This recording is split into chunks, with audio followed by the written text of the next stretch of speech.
say, well, what can you do with SIPs? So this is something we did with Leonard Bernstein last year. As an example of how we wonderful could we make something and actually produce it in the factory and erect it on site. I know it's only quite a small example, but it was something for an open day for them, and it helped us understand what they wanted to do as an architect, and they understood what we could do as a SIP manufacturer and contractor.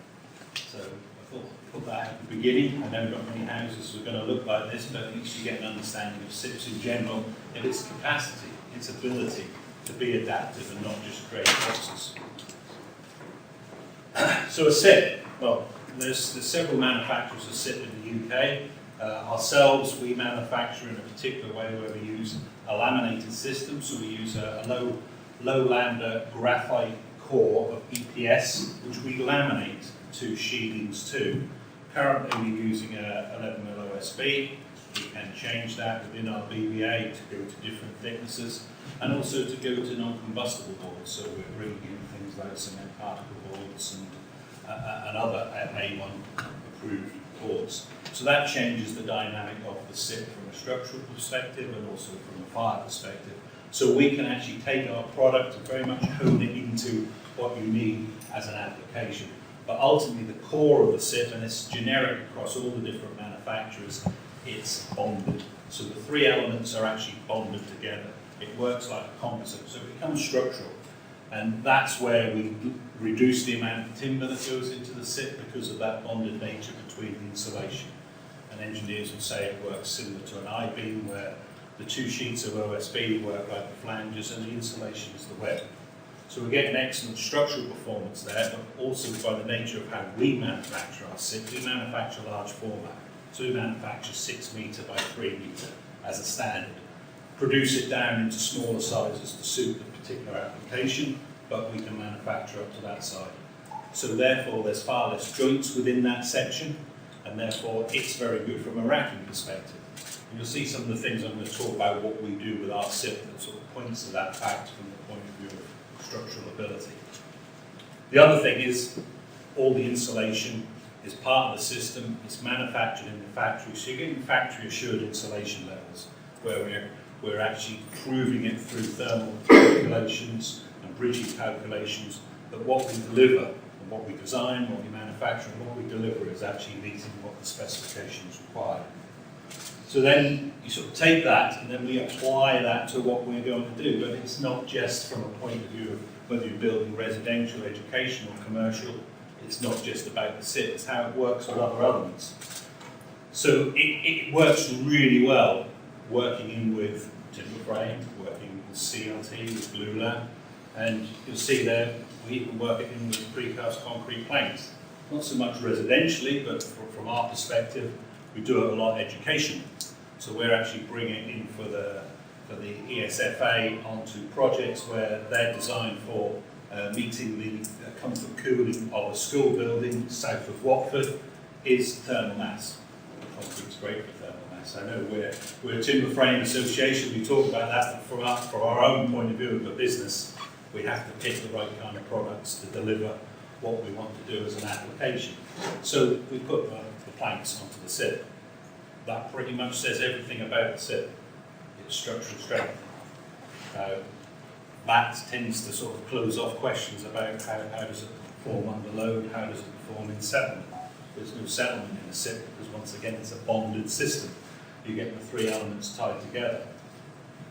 So then you sort of take those kind of things that you can do with the product, the other elements you bring in together, and from our own perspective as a business, we actually design all of that in-house. So we'll come along and we'll provide a structure. So we'll design all the other elements, even if we don't ultimately manufacture them. They'll be brought into our package. So we get the slab, we hand back the thermal fabric, which is structural, has the floors, has the roof, and it's ready for the external facade treatment and also ready for the internal fit out. What we're also moving on to, because we manufacture large format, similar to what Stuart Hill do, we factory fit windows on some projects. We have the capacity for the window package to come in, sent in by the main contractor, and fit into our system. that actually doesn't fall under our package. We actually literally hand over the floor space in our factory, provide the welfare for this contractor to come in. So it can be a normal supply chain contractor, but he's working in a more controlled environment in the factory. They're factory fitted then. We're then moving on to looking at facade treatments onto large format panels as well, which enables far less work on site again. Then we're moving on to looking at our product from a point of view of something that's got some real traction at the moment, the whole volumetric market. There's volumetric providers out there in residential and in education. They're building in different ways, but ultimately, and plenty of the SIP manufacturers in the UK can testify to that, SIP is excellent volumetrically. So we're actually going off and doing something that we thought 2 or 3 years ago we wouldn't do. But our system is starting to be used from a volumetric approach. So just to talk about some of the different projects now, I've gone into case studies, and that will sort of just explain some of the things we do. So this is quite a typical residential project for us. From a point of view of the SIP, the inherent thermal performance within the SIP means that we're at the upper end of fabric performance. So when you need a project that needs to have high levels of fabric performance requirement, for us to show the real value in our system. If you've got a lower performance, then our insulation, which is inherent in the SIP, is over-speccing it. So in this instance, this was a Passive House Principles project. It wasn't accredited, but we basically delivered the full structure. So we've got a fabric, external fabric in SIP, which is delivering a U value of 0.12 and an air tightness of below 1. Once again, when I talk about the large format sections of our SIPs, far less joints, far less treatments to each joint, so therefore it further enhances the ability.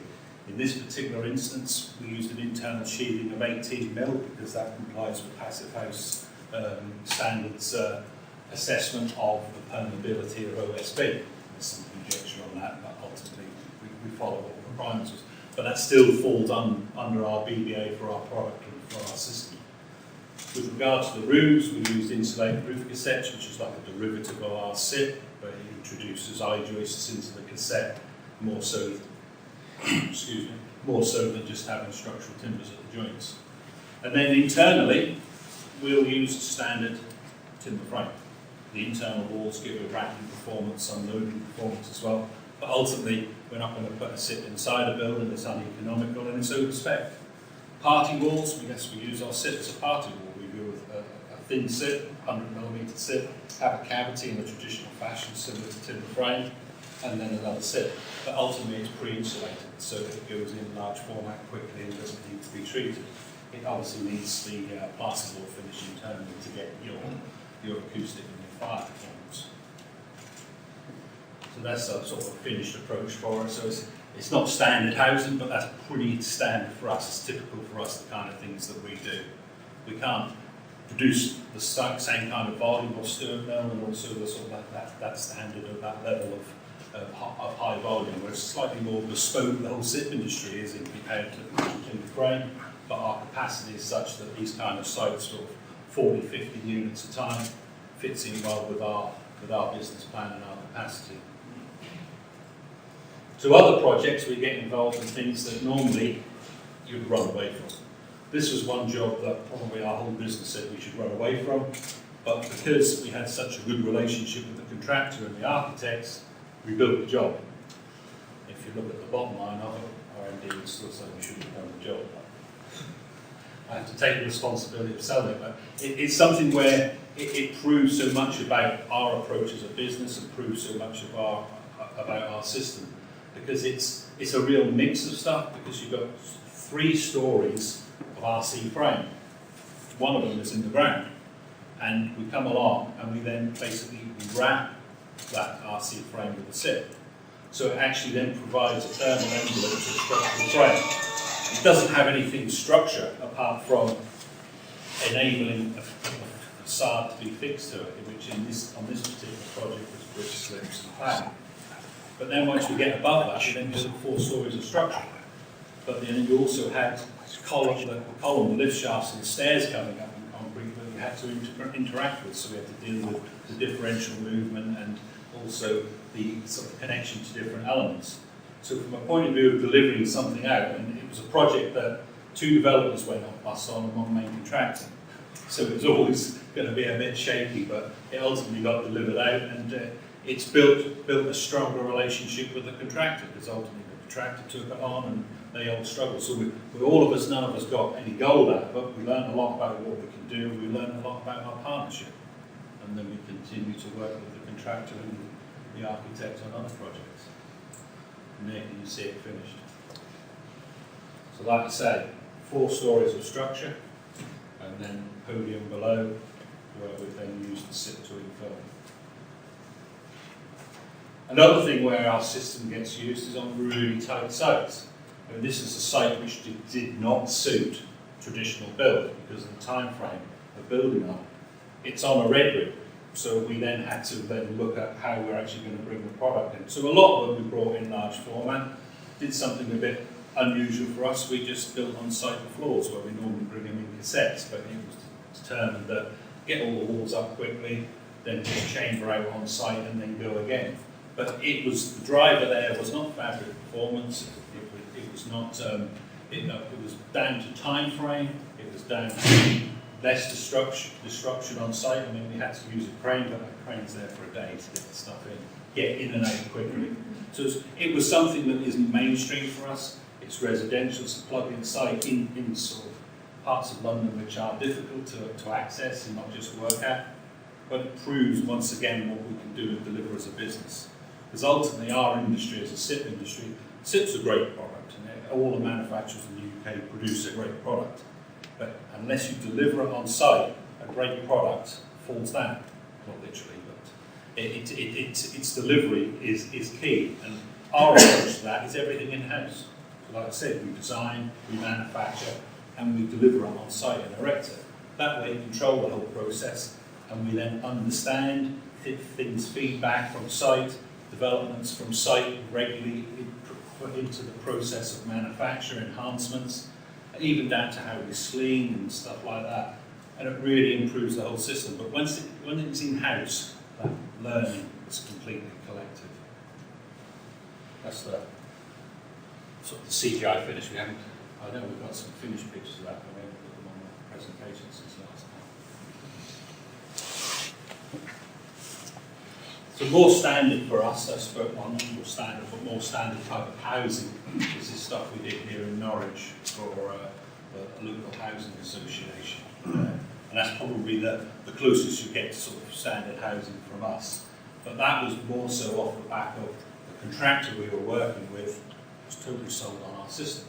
So we took us over to Norwich and we delivered this project out for them. There's only 10 or 12 units, so it's a bit of an infill site on the outskirts of Norwich. But once again, we provided a pretty standard fabric performance, 0.2 U value, airtime is below 3, which is sort of base level for us. And then we produced the full structure, so it's the large format SIPs with the reflective membrane on, a bit of what we saw on Simon samples. Didn't factory fit windows there, because the case was we were planning to do that, but the windows didn't come into our factory in time.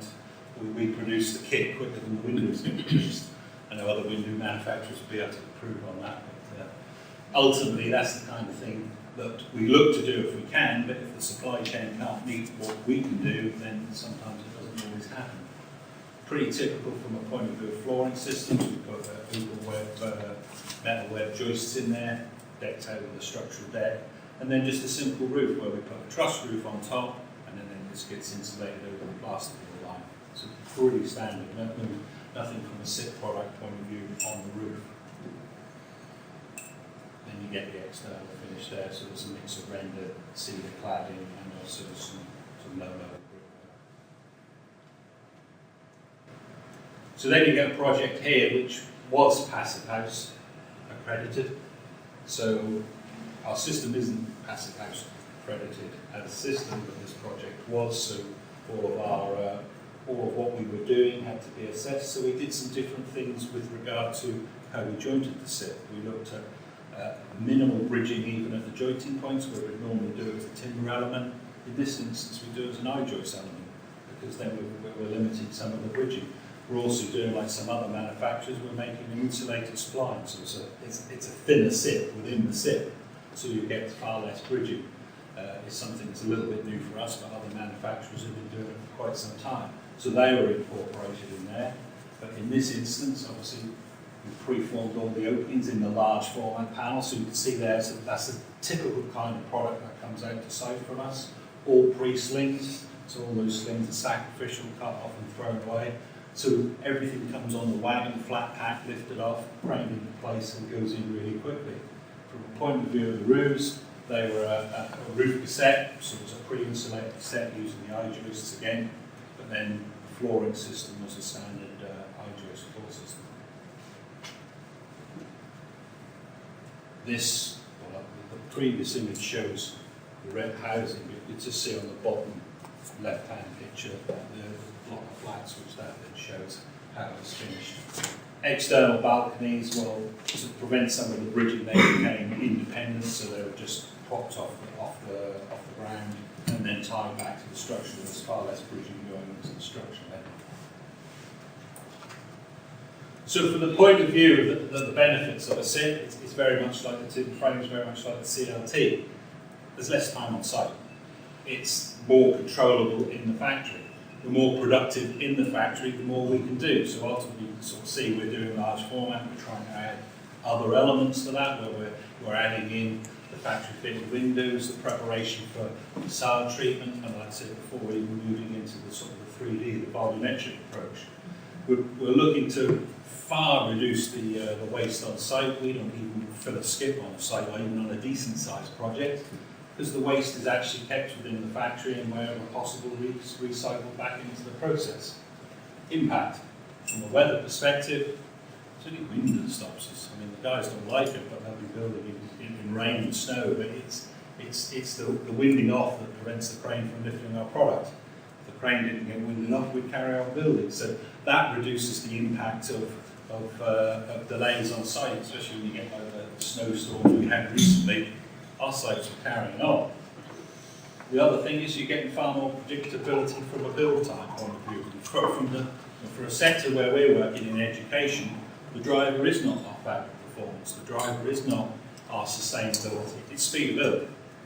It's all about speedability. So the 7 or 8 main contractors we work for in the educational sector, they use our system because of the speedability, because that then provides them the value from the project and they actually can make some money out of building for the government. And then the other thing, which is a prerequisite of using a SIP, is the assured thermal performance, and it's the air tightness that's inherent in any kind of SIP process, and certainly inherent in ours. So that is an overview on us, the SIP. Thank you very much. Thank you.